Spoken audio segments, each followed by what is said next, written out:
မင်္ဂလာပါဗျာကျွန်တော်မြန်မာတိုင်း YouTube channel မှာပြန်လည်ကြိုဆိုလိုက်ပါတယ်ကျွန်တော်ဒီကမျှဝေပေးသွားမှာကတော့ဗောနော်လူသိနေပြီးတော့အရန်အသုံးဝင်တဲ့ TikTok ရဲ့ setting လေးတွေအကြောင်းကိုကျွန်တော်ကဒီနေ့မျှဝေပေးသွားမှာဖြစ်ပါတယ်ဒီဟာလေးတွေကိုသိသွားပြီဆိုရင်ဗောနော်ကျွန်တော်တို့ TikTok အသုံးပြုတဲ့နေရာမှာပုံမလွယ်ကူပြီးတော့တချို့နေရာလေးတွေမှာကိုယ့်ရဲ့အချက်လက်တွေပို့ပြီးတော့လုံခြုံလာမှာဖြစ်ပါတယ်ဗောနော်မြန်မာနိုင်ငံမှာဆိုရင် TikTok အသုံးပြုတဲ့လူအရေးအတွက်ကဗောနော်တဖြည်းဖြည်းနဲ့များပြားလာပြီဗောနော်ဒါပေမဲ့ကျွန်တော်ဒီ TikTok ရဲ့ setting လေးတွေအကြောင်းကိုဘယ်သူမှသတိထားမိမသိသေးတဲ့အတွက်ဗောနော်ကျွန်တော်ကဒီနေ့တင်ပေးရခြင်းဖြစ်တယ်ဗောနော်ဒါလေးကိုမစခင်ဗောနော်ကျွန်တော်ရဲ့ channel လေးနဲ့ကျွန်တော်မိတ်ဆက်ချင်ပါတယ်ကျွန်တော်ရဲ့ channel လေးကတော့အခုလိုမျိုး software နည်းပညာအကြောင်းအရာတွေကိုတင်ဆက်ပေးနေတဲ့ channel လေးတစ်ခုပဲဖြစ်ပါတယ်အကယ်၍မိတ်ဆွေကဗောနော်အခုလိုမျိုး software နည်းပညာအကြောင်းအရာတွေကိုစိတ်ဝင်စားတယ်ဆိုရင်ကျွန်တော်ရဲ့ channel လေးကိုအရင်ဆုံး subscribe လုပ်ခဲ့ပေးဖို့တောင်းဆိုပါတယ်subscribe လုပ်ပြီးသွားပြီဆိုရင်ဗောနော်ကျွန်တော်တို့လူသိနေပြီးတော့အသုံးဝင်တဲ့ TikTok ရဲ့ setting လေးတွေအကြောင်းကိုကျွန်တော်စပြီးတော့ပြောမယ်ဗောနော် Okay အဲ့ဒါဆိုရင်ကျွန်တော်တို့ပထမဆုံးအနေနဲ့ TikTok application နဲ့ဝင်ရမယ်ဗောနော်ဒီနေရာမှာကျွန်တော်မဝင်ခင်ပြောစရာတစ်ခုရှိတာဗောနော်ဒီ TikTok application ကို Play Store မှာသွားပြီးတော့အရင်ဆုံး update လုပ်လိုက်ဗောနော် Okay update ဖြစ်မယ်ဖြစ်ကိုကျွန်တော်သွားပြီးတော့စစ်ကြည့်မယ်ကျွန်တော်ဒီ TikTok ဆိုပြီးတော့ကျွန်တော်တို့ဒီ search bar မှာရိုက်ချလိုက်ဒီမှာကျွန်တော်တို့ဒါဆိုရင်ကျွန်တော်ရဲ့ဒီ TikTok account TikTok application อ่ะဗောနော် update ဖြစ်တဲ့ open ပေါ်နေရဒါကြောင့်ဒီနေရာမှာ update မဖြစ်ဘူးဆိုရင်ဒီနေရာမှာ update မြင်လိုက်ဗောနော် Okay ကျွန်တော်က update မြင်ပြီးသားဖြစ်တဲ့အတွက်ကျွန်တော်ဒီနေရာလေးမှာဒီ open ကနေကျွန်တော်တစ်ချက်သွားလိုက်မယ်ဗောနော်TikTok လေးရောက်သွားပြီဆိုရင်ကျွန်တော်တို့ကဒီ setting တွေကိုသွားမှာဖြစ်တဲ့အတွက်ဟိုအောင်နာတွေကကျွန်တော်လူပုံစံလေးကိုယ့်ရဲ့ account တွေကိုတစ်ချက်ဝင်လိုက်မယ်ဝင်ပြီးသွားပြီဆိုရင်ဒီမှာကိုယ့်ရဲ့ account ဟိုနဲ့ profile နဲ့ရောက်သွားလိမ့်မယ်ရောက်သွားရင်ကျွန်တော်တို့က setting တွေကိုသွားမှာဖြစ်တဲ့အတွက်ဟိုအပေါ်နာလေးကကျွန်တော် menu မြင်တန်းလေး၃တန်းကိုကျွန်တော်တို့တစ်ချက်နှိပ်ပေးလိုက်မယ်နှိပ်လိုက်ရင်ကျွန်တော်ဒီမှာ setting and privacy ဆိုတာကျွန်တော်ပေါ်လာလိမ့်မယ်အဲ့ဒါလေးကိုကျွန်တော်တစ်ချက်နှိပ်လိုက်မယ်ဒီမှာကျွန်တော်မြင်လာတော့မသိဘူးအဲ့ဒါလေးကိုကျွန်တော်တစ်ချက်နှိပ်မယ်နှိပ်ပြီးသွားပြီဆိုရင်ကျွန်တော်တို့ကပထမဆုံးအနေနဲ့ကျွန်တော်အရေးကြီးတဲ့အချက်ကလေးတွေကိုပဲ highlight လုပ်ပြီးတော့ပြောသွားတော့မှာပေါ့နော်အကုန်လုံး setting အကုန်လုံးကျွန်တော်ရှင်းမပြတော့ဘူးဒီမှာဆိုရင်ကျွန်တော်ဒီ account ရှိတယ်ပေါ့နော် account ဆိုရင်ကျွန်တော်ဒီ account လေးကိုတစ်ချက်ဝင်မယ်ပေါ့နော်ကျွန်တော်အဓိကပြောချင်တာကတော့ဒီမှာပေါ့နော်ဒီ debate တဲ့ account ကိုကျွန်တော်ပြောချင်တာဒီအပေါ်ဟာတွေကတော့အားလုံးသိတဲ့အတိုင်းပဲကိုယ့်ရဲ့ Gmail တွေဖုန်းနံပါတ်တွေပြန်ကြည့်မယ် password တွေချိန်မယ်အဲ့ဒါတွေလောက်ပဲပေါ့နော်ကျွန်တော်အဓိကပြောချင်တာဒီမှာပေါ့နော်ဒီဟာလေးကိုကျွန်တော်တစ်ချက်နှိပ်လိုက်မယ် Okay အဲ့ထဲဝင်လိုက်မယ်ဆိုရင်ကျွန်တော်ဒီမှာ line မကောင်းလို့ Okay ဝင်သွားပြီဆိုရင်ဒီဟာကတော့ကျွန်တော်တို့ရဲ့ဒီ TikTok account ကိုအကြောင်းမျိုးမျိုးကြောင်းပေါ့နော်ကျွန်တော်ဒီ TikTok တွေကနေပြီးတော့ဖြတ်ချင်တယ်ဆိုရင်ဒီနေရာမှာရွေးချယ်စရာနှစ်ခုရှိရပေါ့နော်ဒီအပေါ်ဟာကတော့ကျွန်တော်တို့ဖြတ်မယ်အပေါ်ဟာနဲ့ဖြတ်မယ်ဆိုရင်ကျွန်တော်တို့ရဲ့ဒီ account အမြဲတမ်းဘယ်ချိန်မှဆိုပြန်ပြီးတော့ယူလို့ရတယ်ကျွန်တော်ဒီအောက်ကဟာနဲ့ဖြတ်မယ်ဆိုရင်တော့ကျွန်တော်တို့ဒီ TikTok account ကိုဘယ်တော့မှပြန်ယူလို့မရခြင်းမျိုးနဲ့တရားဖြတ်လိုက်တာမျိုးဖြစ်တဲ့အတွက်ဖြတ်ချင်တယ်ဆိုရင်ဒီနေရာမှာနှစ်ခုရွေးလိုက်ပေါ့နော်ကိုကနောက်ကျန်ပြန်ယူပါလားဒီအောင်အပြီးအပိုင်ကြီးဖြတ်ပလိုက်ချင်တာလားဆိုတော့ကျွန်တော်ရွေးလို့ရတယ်ပေါ့နော်ဒီမှာဆိုရင်ကျွန်တော်တို့ဒီအောင်ရွေးမယ်ဆိုရင်တော့30ရက်အတွင်းပြန်ယူရင်ယူမယူဘူးဆိုရင်ကျွန်တော်တို့ကဒါလုံးဝပြတ်သွားမှာဖြစ်တယ်ပေါ့နော်ဒီအပေါ်ကဟာကတော့ကျွန်တော်တို့ဘယ်ချိန်မှဆိုပြန်ယူလို့ရပါတယ် Okay ဒါကတော့ account ဖြတ်တဲ့ဟာပေါ့နော် account ဖြတ်ချင်တဲ့လူတွေအတွက်ကျွန်တော်ပထမဆုံးပြောပြပေးတာပါ Okay နောက်တစ်ခုကကြတော့ကျွန်တော်ဒီ privacy ပေါ့နော် privacy ဆိုတဲ့ထဲကိုကျွန်တော်တစ်ချက်ဝင်လိုက်မယ်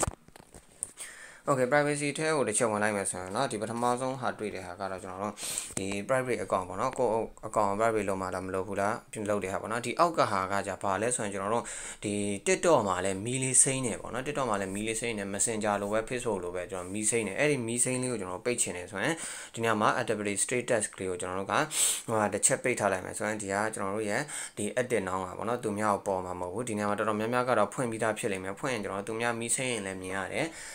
ကိုအကောင်မီးစိမ်းလည်းသူတို့မြင်ရတယ်သူတို့အကောင်မီးစိမ်းလည်းကိုကမြင်ရတယ်ပေါ့နော်ဒီမှာ activity status ကိုကျွန်တော်ကဖွင့်ထားလိုက်မယ်ပေါ့နော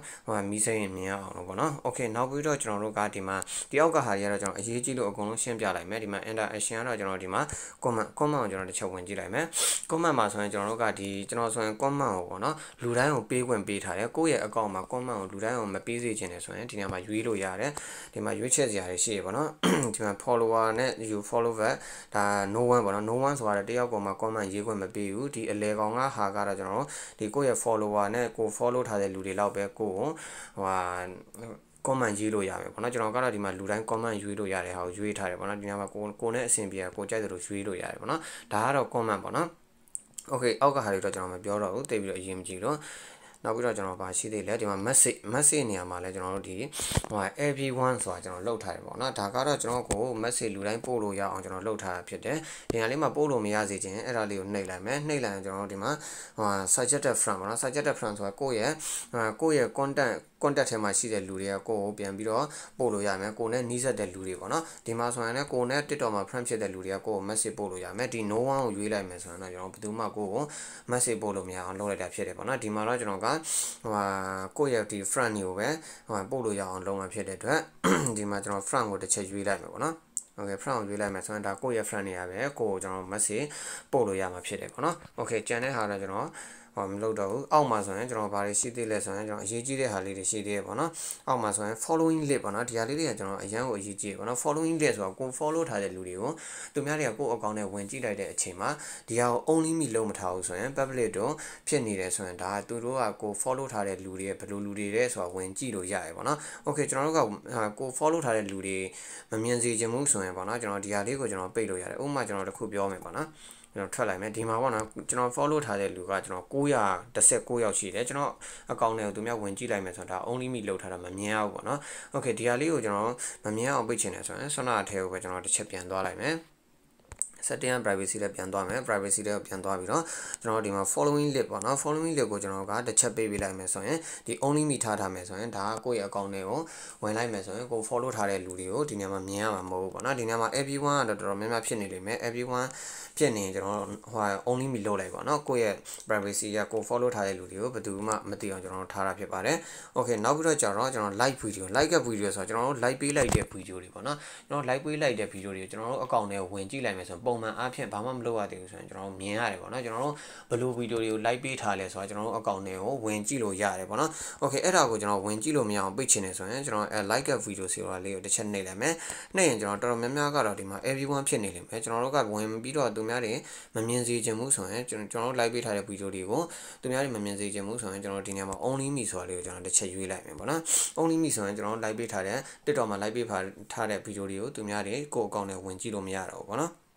Okay ဒီနေရာမှာလည်းကျွန်တော် favorite song ပေါ့နော် favorite song ကလည်းတိတ်ပြီးအရင်ကြည့်လို့ကျွန်တော်မပြောတော့ဘူး Okay အဲ့ဒါဆိုရင်ကျွန်တော်တို့ဘာကြံသိလဲ blogger account ကတော့ကျွန်တော်မပြောတော့ဘူး Okay နောက်ထပ်ကျွန်တော်တစ်ခုသွားမယ်ပေါ့နော်နောက်ထပ်တစ်ခုကကျွန်တော်ဘာလဲဆိုရင် adaptive center ပေါ့နော် adaptive center ကကျွန်တော်တို့ဒီကိုဘာလုပ်ခဲ့လဲဆိုတော့ဒီနေရာမှာဝင်ကြည့်လို့ရတယ်ပေါ့နော်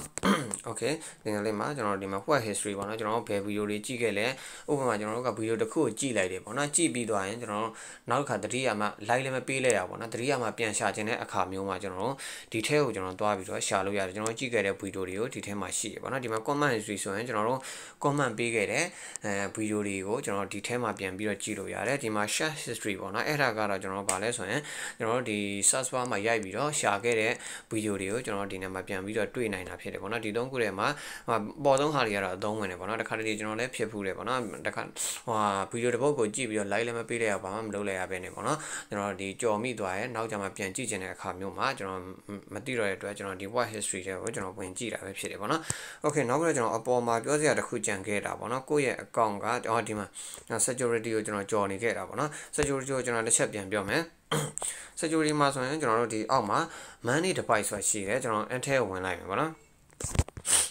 Okay အဲ့ဒါဝင်ကျွန်တော်တစ်ချက်စောင့်နေမယ် Okay ဒီနေရာမှာကျွန်တော်တို့ကိုယ့်ရဲ့ account ကလုံးသူများတွေဝင်သုံးထားလားဝင်သုံးမထားဘူးလားဆိုတော့ကျွန်တော်ဒီနေရာမှာကြည့်လို့ရတယ်ကျွန်တော် account ဆိုရင်ဒီမှာကျွန်တော်ဖုန်းတစ်လုံးပဲရှိတယ်တကယ်လို့ဒီနေရာမှာသူများတွေဝင်သုံးထားတယ်ဆိုရင်ဒီနေရာမှာသူများတွေသုံးတဲ့ဖုန်း model တွေ Redmi ဆို Redmi iPhone ဆို iPhone Samsung ဆို Samsung ဒီနေရာမှာအများကြီးပေါ်နေလိမ့်မယ်ပေါ့နော်ကိုမဟုတ်ဘူးဆိုရင်ဒီနေရာမှာချက်လို့မှဒီဖုန်းကကိုဝင်ထားတာမဟုတ်ဆိုရင် password ကိုအမြန်ဆုံးချိန်လိုက်ပေါ့နော်အဲ့ဒါဆိုရင်တော့လုံခြုံလိမ့်မယ်ပေါ့နော်မဟုတ်ရင်တော့ကျွန်တော်ဒီ account ကိုသူများလည်းဝင်သုံးနေတာဖြစ်တယ်ပေါ့နော်သူများဖုန်းတွေဝင်ထားတာတွေ့တယ်ဆိုရင် Okay အဲ့ဒါဆိုရင်ကျွန်တော်ဒါလေးကိုတစ်ချက်ထွက်လိုက်မယ်ခက်ပြီးပြီဆိုရင်ကျွန်တော်ဒီနားလေးမှာကျွန်တော်ကဒီသူများတွေကိုအကောင့် password သိရင်တော့ဝင်သုံးလို့မရအောင်ကျွန်တော် two step ခံလို့ရတယ်ပေါ့နော်ဒီနားမှာ two step ခံချင်ရင်တော့ဒီမှာကျွန်တော်ဒီဖုန်းနဲ့လည်းခံလို့ရတယ် email နဲ့လည်းခံလို့ရတယ်အကုန်လုံးခံလို့ရတယ်ကျွန်တော်ကတော့ဒီမှာနဲ့ပေါ့နော်email နဲ့ပဲကျွန်တော်လုပ်ထားတာဖြစ်တယ်ပေါ့နော်ဒီအပေါ်ကဖုန်းနဲ့လည်းလုပ်မထားဘူးအကုန်လုံးနဲ့လုပ်လို့ရတယ်ကျွန်တော်ဒီ application နဲ့လည်းလုပ်လို့ရတယ် password နဲ့လည်းလုပ်လို့ရတယ်ပေါ့နော်အကုန်လုံးလုပ်လို့ရတယ်ဒီနေ့မှာကိုထားခြင်းတဲ့ဟာပေါ့နော်ဒါလေးကိုလုပ်လိုက်မယ်ဆိုရင်တော့ကိုယ့်ရဲ့ password သိရင်တော့မှ two step verification နဲ့ကျွန်တော်တို့ကိုယ့်ရဲ့ TikTok account ကိုဝင်ပြီးတော့သုံးလို့ရမှာမဟုတ်ဘူးပေါ့နော် Okay ဒါဆိုရင်တော့ကျွန်တော်တို့အားလုံးဆုံးသလောက်ရှိပြီပေါ့နော်ဒါလေးတွေကိုသိထားမယ်ဆိုရင်ကျွန်တော် TikTok မှာကိုယ့်ရဲ့ဒီလုံaccount ကပေါ့နော်ပို့ပြီးတော့လုံခြုံမယ်ပို့ပြီးတော့သုံးရတာအဆင်ပြေမယ်ပေါ့နော်ကိုယ့်ရဲ့ privacy ပို့ပြီးရှိလာမယ် Okay အဲ့အကြောင်းကျွန်တော်ကဒီ setting လေးတွေအကြောင်းပေါ့နော်ဒီ TikTok သုံးနေတဲ့ဒီ setting လေးတွေကိုသတိမထားမိတဲ့လူတွေအတွက်ကျွန်တော်တင်ပေးရခြင်းဖြစ်တယ်ပေါ့နော် Okay ဒီဗီဒီယိုလေးကတော့ဒီလောက်ပဲကျွန်တော်နောက်ထပ်ဗီဒီယိုမှာပြန်ပြီးတော့တွေ့ကြမယ်